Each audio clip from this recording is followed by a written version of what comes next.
오늘은 하나님의 능력으로 살리라. 하나님의 능력으로 살리라 하는 제목으로 우리 하나님 말씀 함께 나누도록 하겠습니다.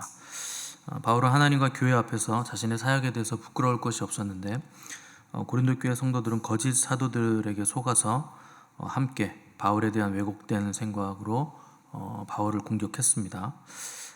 반대를 위한 반대를 한 것이고 공격하기 위해서 면밀히 살펴서 책 잡은 건데, 이에 대해서 바울은 너희들의 그 비판에 대해서, 모함에 대해서 조목조목 따져보겠다, 이렇게 지금 통보를 한 거죠. 1절 보시면 내가 이제 세 번째 너희에게 가리니 두세 증인의 입으로 말마다 확정하리라. 그러니까 고린도 교회 성도들이 거짓과 참을 분별하지 못했기 때문에 당사자인 바울이 가서 거짓 사도들과 성도들과 바울 3자 대면을 하겠다, 이렇게 선포를 한 거죠. 고린도 교회의 표면적인 문제는 그 거짓을 분별하지 못한 겁니다. 근데 그 이면적인, 원래 그 영적인 문제는 영적 권위를 무시했기 때문에 이런 문제가 생겼다 하는 것이죠.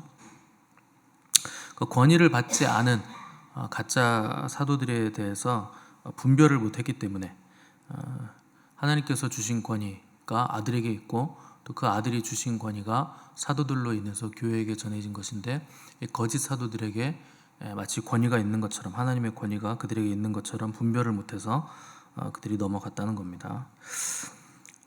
당시는 역사적으로 교회가 환난, 핍박 이런 것들을 받을 때였기 때문에, 특별히 유대교회 환난이 있었고 또 로마 제국의 환난이 있었기 때문에 굉장히 힘든 시기였죠. 근데 항상 어렵고 힘든 시기마다 가짜들이 판을 칩니다. 그게 특징이에요. 그래서 가짜들이 판을 치는데, 가짜들이 진짜처럼 오히려 큰 소리를 내고 소리를 치니까 사람들은 그 분별을 못하는 겁니다. 그래서 광명한 천사로 위장한 마귀가 분명히 이제 활동을 하는 것이고, 양의 탈을 쓴 늑대들이 어려운 시기마다 활동을 한다. 그 멀리서 보면 다 그럴듯해요. 근데 가까이 가서 보면 추잡하고 더럽기 짝이 없는 일들이 그들 안에 있다는 거죠. 그래서 어떻게 분별하는가? 이런 시기일수록 교회가 붙잡을 건 하나님의 말씀입니다. 그 말씀을 말씀 있는 그대로 선포하는가, 그걸 봐야 되고, 선포하는 그대로 삶을 살기 위해서 몸부림치는 그 몸부림이 있는가 하는 걸 봐야 되죠. 하나님의 말씀 없이는 어떤 존재도 살 수 없습니다. 공기와 태양 없이 생물들이 살 수 없듯이 이 지구 온 우주는 하나님의 말씀으로 지어졌기 때문에 하나님의 말씀 없이는 존재할 수가 없는 거죠. 우리가 사는 시대는 말씀의 홍수인 시대입니다. 그 홍수인 이유는 홍수 때 마실 물은 없기 때문에 홍수라는 거예요.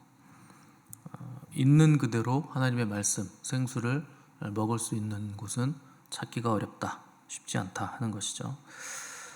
그래서 하나님의 말씀을 있는 그대로 선포하는가, 그리고 타협하지 않는가 하는 것이 그 사역자의 진실성을 가리는 기준이 되는 겁니다. 하나님의 말씀은 어제나 오늘이나 영원토록 동일하시기 때문에 그 말씀을 있는 그대로, 과거에 하나님 말씀하신 그대로 타협하지 않고 선포하는가, 그것을 보라는 거죠.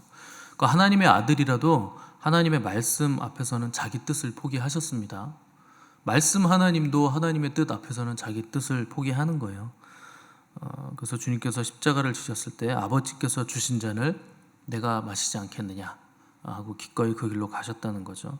정면 승부를 하셨다는 겁니다. 하나님의 말씀으로 그냥 승부하셨다. 마귀는 끊임없이 우리에게 그 타협안을 제시합니다. 그렇게 어렵게 신앙생활을 하느냐, 꼭 그렇게 어려운 길을 가야 되느냐, 원리 원칙적으로 그렇게 고지식하게 해야 되느냐, 이렇게 타협안을 제시하죠. 그래서 눈 딱 감고 한 번만 나에게 절하면 주님께도 내가 이 세상 죽게 이렇게 어려운 십자가의 길을 걸어가려고 하느냐, 이렇게 타협안을 제시하는 거죠. 근데 여러분, 목적이 하나님의 뜻이라면 가는 길도 하나님의 뜻이어야 되고 방법도 하나님의 방법이어야 됩니다. 그래서 과정을 무시하시면 안 되고, 하나님의 의를 이루기 위해서는 과정도 의로워야 된다, 하는 것이죠. 그래서 주님은 자기 목숨을 지키시기 위해서 뭐 타협하시거나 죄와 손잡거나 마귀와 타협하거나 뭐 권모술수를 쓰시거나 하지 않으시고 그냥 직선적으로 십자가로 그냥 나아가신 거죠. 예루살렘으로 입성하실 때 사람들은 뭣도 모르고 호산나 다윗의 자손 찬송하리로다 이렇게 외쳤는데 주님은 죽을 거를 알고 올라가신 겁니다. 죽음이 기다리고 있다 하는 것을 알고 나를 빨리 잡아서 죽여라 뭐 그런 심정으로 올라가신 거죠. 왜 죽음을 불사하고 거기를 가시는가? 죽음보다 더 귀하고 크고 가치 있는 일이 있기 때문에 그러는 겁니다. 그러니까 우리는 죽으면 끝이라고 생각하지만 그거 아니에요. 더 가치 있는 일이 있기 때문에 죽음을 불사하고라도 그 뜻을 이뤄야 된다는 거죠. 주님이 생각하시는 가장 크고 귀하고 놀라운 가치가 뭐냐? 무섭도록 진실한 하나님의 말씀과 그분의 뜻 거기에 있었다는 거죠. 그래서 예수님은 숱한 오해를 한 몸에 받으시면서도 그 마음속에 품으신 하나님의 뜻을 실천하기 위해서 고난의 터널을 홀로 외롭게 지나가신 겁니다. 옆에 제자들이 있었고 추종하는 사람들이 있었지만 그 사람들은 뭐가 뭔지 몰라요. 아무것도 모르면서 소리를 지르고 열광하는 거죠. 주님만 온전히 지금 상황을 파악하시고 뭐가 지금 기다리고 있는지 어떤 일을 해야 되는지 알고 홀로 그 외로운 터널을 지나가신 겁니다. 바울도 마찬가지죠. 자기가 세운 교회 성도들에게 모함받고 거절당하는 거 뭐 사역자들에게 늘상 있는 일이었지만 바울에게는 특히나 더 아픈 일이었습니다. 마음이 가장 약했을 때 바울은 고린도 지역에 가서 복음을 전했는데 큰 소리로 외치지도 못하고 그 전 지역에서 복음을 큰 소리로 전했는데 이렇다 할 열매를 못 맺었어요. 그래서 굉장히 약해진 상태에서 복음을 전하면서 개인 전도를 하면서 복음을 전하면서 이제 고린도 교회를 세운 거죠. 또 거기서는 뭐 자비량으로 땀 흘려서 스스로 일하면서 겨우겨우 전도의 명맥을 이어갔던 겁니다. 그래서 그랬는지 모르겠지만 고린도 교회는 굉장히 문제가 많은 교회였다는 거죠. 간혹 이제 부모님들이 특히 엄마들이 자식의 몸이 약하거나 성품에 어떤 문제가 결함이 있는 걸 보면 내가 쟤를 뵀을 때 잘못해서 그런다 이런 말들을 종종 합니다. 그래서 평생 그거에 대한 죄책감을 떨치지 못하는데 바울이 지금 그런 거예요. 고린도 교회가 바울이 가장 약해져 있을 때 세운 교회였기 때문에 바울 입장에서는 이 교회 문제들이 다 자기 때문에 생긴 문제들 같다는 거죠. 영적으로 내가 약해 있을 때 벌벌 떨면서 세운 교회였기 때문에. 그래서 고린도 교회에 문제가 생기면 설사 그게 자기를 공격하는 일이라 해도 바울은 굉장히 그것 때문에 아팠다 하는 것이죠. 그런데 죄를 대함에 있어서는 바울은 타협의 여지가 없습니다. 그러니까 죄와 악함에 대해서 거짓에 대해서는 하나님의 뜻에 대해서 바울은 예만 있을 뿐 아니오가 없다. 타협이 없다는 거죠. 그래서 고린도 교회 성도들의 모함과 공격에 대해서 내가 이번에 가면 두세 증인의 입으로 너희들이 하는 그 말마다 하나씩 다 확정하겠다. 따져보겠다는 거죠. 그리고 율법에 따라서 합법적인 판단을 내리겠다는 겁니다. 신명기 19장 15절에 사람의 모든 악에 관하여 또한 모든 죄에 관하여는 한 증인으로만 정할 것이 아니요 두 증인의 입으로나 또는 세 증인의 입으로 그 사건을 확증하라. 이렇게 기록이 되어 있습니다. 그러니까 바울은 율법에 능통한 사람이니까 율법을 적용해서 다 하나하나 따져보겠다는 거죠. 사실 율법이 아니라 지금까지 바울의 모든 패턴은 은혜에 있었습니다. 그러니까 율법으로 내가 판단하지 않고 율법으로 정죄하지 않고 은혜의 복음을 전하는 사역자였기 때문에 은혜로 이제 지금까지 기다려왔던 건데 너희들이 은혜에서 벗어나려고 하느냐? 그러면 율법주의로 무장한 거짓 사도들에게 다 넘어갔는데 그러면 내가 율법으로 너희들이 원하는 대로 따져주겠다. 이렇게 지금 선포를 한 겁니다. 자, 말마다 확정하리라 한 것은 한 사람 한 사람의 말, 요즘 말로 하면 댓글들을 많이 달았는데 하나하나 다 따져서 처벌받게 해주겠다. 오래 참았다는 겁니다. 그래서 면밀하게 잘못을 따지고 가리겠다는 거죠. 자, 더 이상 교회를 분란에 빠뜨리고 혼란과 혼동으로 교회를 어지럽히는 거짓 사도들, 이번에 가면 다 이제 추려내겠다. 그리고 그들의 말에 현혹돼서 그들을 따르는, 그래서 바울을 배척하는 사람들까지라도 정확하게 죄를 묻겠다는 겁니다.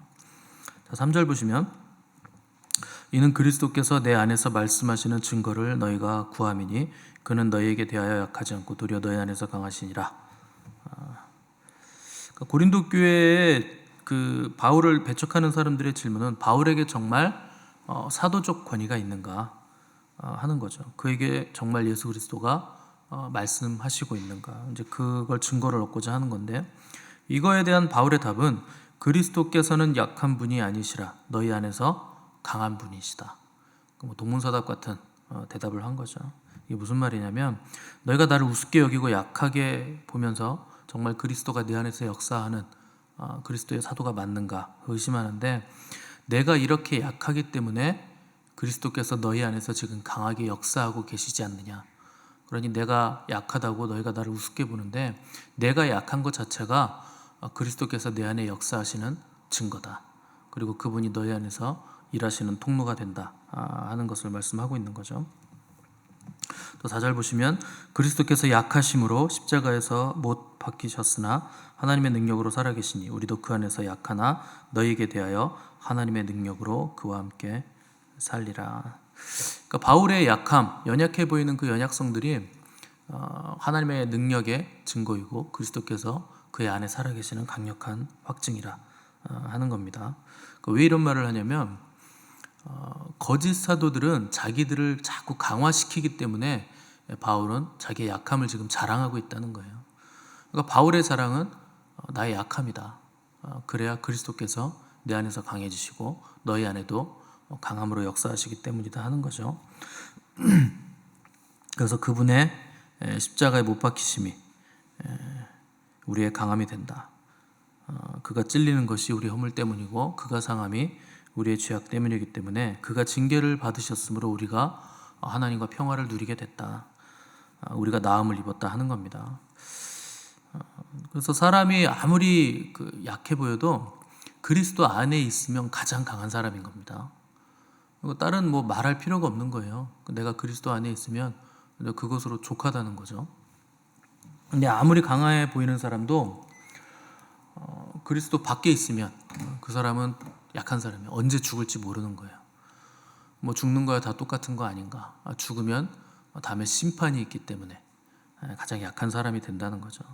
그래서 우리는 그리스도 안에 있기 때문에 가장 강한 사람들이다.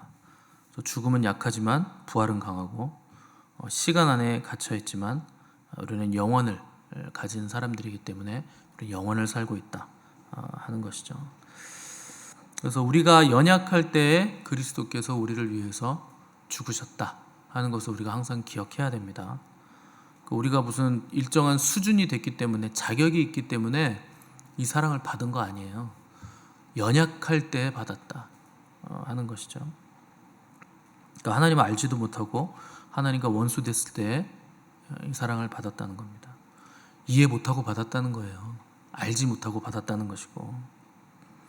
그래서 그리스도께서 우리에게 주신 사랑은 하나님의 사랑이 우리 안에서 능력으로 나타나도록 스스로 약해지심을 택한 것이다. 그분이 약해지셨기 때문에 우리가 강해지고 너희도 강해지는 거다. 그러니 나도 그리스도를 따라서 약해지는 걸 택하겠다 하는 것이죠.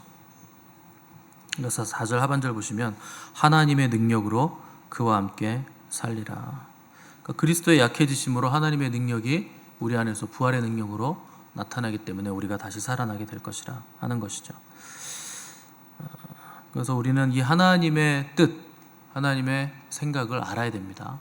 그래서 그분의 뜻은 우리가 그리스도의 약해지심으로 강해지고 그분의 죽으심으로 다시 살아나는데 하나님의 뜻이 있다. 그래서 살아나야 된다는 거죠. 그래서 우리는 하나님의 뜻을 붙잡아야 되고 그 하나님의 말씀을 붙잡아야 된다는 겁니다. 그분의 뜻을 붙잡고 말씀을 붙잡으려면 인간의 아이디어는 다 비켜서야 되는 거예요. 그러니까 우리가 생각하는 그 모든 것들은 하나님의 말씀 앞에서 다 길을 내줘야 된다는 겁니다. 그러니까 우리와 하나님 사이를 가로막는 건 딱 두 개밖에 없어요. 하나는 죄고 하나는 내 생각입니다. 내 생각이 하나님의 생각을 가로막아요. 그래서 비켜서야 된다는 거죠. 그래서 하나님의 생각은 우리 생각과 다르고 하나님의 뜻은 우리 뜻과 다르다 하는 것이죠. 그분의 길은 우리 길과 다릅니다. 그래서 우리는 나의 생각 내려놓고 나의 길을 포기하는 것, 날마다 자기를 쳐서 복종시키는 그 일을 해야 된다는 거죠. 그래야 하나님의 은혜가 진정한 은혜로 우리에게 다가오는 겁니다. 지금은 은혜의 때죠. 그래서 얼마든지 은혜 받을 수 있고 돌이킬 수 있습니다. 근데 바울이 고린도 교회를 세 번째 찾아갈 때는 이제 은혜는 끝나는 거예요. 그래서 더 이상은 은혜로 대하지 않고 율법으로 하나씩 따져보겠다. 지금까지는 은혜의 시간이었지만 내가 가서 너희들을 만날 때 이제 은혜는 없을 것이다 하는 거예요. 은혜는 그 기간이 정해져 있습니다. 하나님의 은혜는 무한합니다. 무궁합니다. 그런데 언제까지고 그 은혜가 계속 되진 않아요. 이 땅의 시간이 유한하기 때문에 그렇습니다. 우리는 은혜가 계속될 것이라 생각하지만 그거는 이론상으로만 그런 겁니다. 정말 하나님의 은혜가 말 그대로 무궁하고 무한하고 아무런 장애가 없다면 지옥에서도 사람들이 은혜를 받아야 돼요. 근데 그런 건 없습니다. 지옥에는 하나님의 은혜가 아니라 하나님 자체가 없어요. 기회가 다 끝났다는 거죠. 시간이 끝났다는 거죠. 그래서 은혜의 때는 유한한 거예요. 지금이 그래서 은혜 받을 만한 때요. 지금이 구원의 날이다. 무슨 말입니까? 지금 안 받으면 지나간다는 겁니다. 성경이 말하는 바 은혜는 때가 있다. 그래서 지금이 은혜 받을 만한 때다. 지금이 구원의 날이다. 그럼 지금이 은혜 받을 만한 때면 내일이 또 올 건데 내일도 또 지금이니까 내일도 기회가 있겠죠. 여러분, 내일이 올 거라는 보장이 있습니까? 여러분들이 생각하는 그 확신은 확률이죠. 어제 오늘이 왔고 오늘 지나면 내일이 매일매일 왔으니까 내일이 지나도 그 다음 날은 또 올 거야. 그건 확률입니다. 진리가 아니에요. 언제 이 땅에서의 삶이 끝날지 알 수 없어요. 주님이 내일 오실지 모르는 거잖아요. 그리고 내 인생이 내일 끝날지도 우리는 알 수 없습니다. 설마 내일 내 인생이 끝날까? 그렇게 해서 끝난 사람들이 부지기수예요. 길을 가다가 차가 와서 죽고 지붕에 올라가서 목 고치다가 전기선에 타가지고 감전돼서 죽고 찔려서 죽고 맞아서 죽고 넘어져서 죽고 쓰러져서 죽고 침대에서 내려다가 떨어져서 죽고 목욕탕에서 샤워하다가 미끄러져서 죽고 숱하게 죽습니다.